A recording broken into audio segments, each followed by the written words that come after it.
This is the brain map rap, it'll help you pass the test. Your association areas will help you do the rest. Your cerebral cortex will help you do well, cause it's much larger than a chimp's. I don't know if you can tell.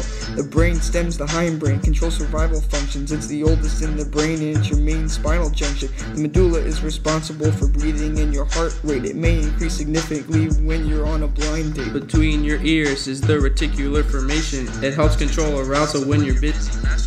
The pons relay messages. It may aid in dreaming, so that when you're sleeping you can find a bigger meaning. I'll tell you that the thalamus is like the quarterback. It's your sensory switchboard, and we hope it don't get sacked. The cerebellum's tight cause it makes your movement smooth, and it helps control your balance when you're getting on your groove. The limbic is the midbrain, a donut-shaped system. It's a bunch of neural structures. I bet that you would miss them. It helps with your emotions such as fear and aggression. It helps strive for food and sex. Without them, that's depression. Your frontal lobe is dope cause it's got your motor cortex, so I can move my fingers when I send your girlfriend hot texts. The parietal lobe is on top of your head. It's got the sensory cortex, so you can taste fresh bread. The auditory area is in the temporal lobe, so I can hear the languages when I travel the globe. My occipital lobe is there so I can see. Broca's area in my frontal lobe so I can MC. This is the brain map rap, it'll help you pass the test. Your association areas will help you do your best. Your cerebral cortex will help you do well, cause it's much larger than a chimp's. I don't know if you can tell.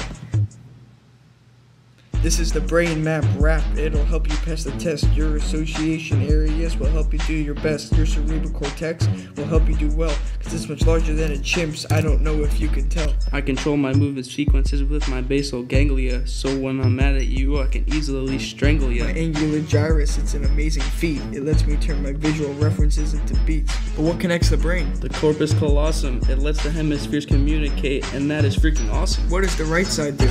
Well, funny you should mention that, because the right side interprets emotional contents, tone of voice, facial expressions, gestures, melodic speech, social, musical, visual, spatial, and environmental awareness, unconscious self-image, body image, emotional and visual memory. Imagine that. Wow, that's very interesting, Anthony. Would you happen to know what the left side does? Oh, but of course, the left side is responsible for processing language in most people, reading, writing, math, verbal thoughts and memory, temporal sequential language, linguistic consciousness, conscious self-image, defense mechanisms, projection, self-deception, and denial. Wow, Anthony, you really helped us learn about different regions of the brain. Watch out, because here comes the beat! Fight or flight is necessary, yes, we need them both. That's why we got the pituitary glands that help us with growth. MC dopamine, is this test really scaring you? Nah, I comprehend it with my Wernicke's area.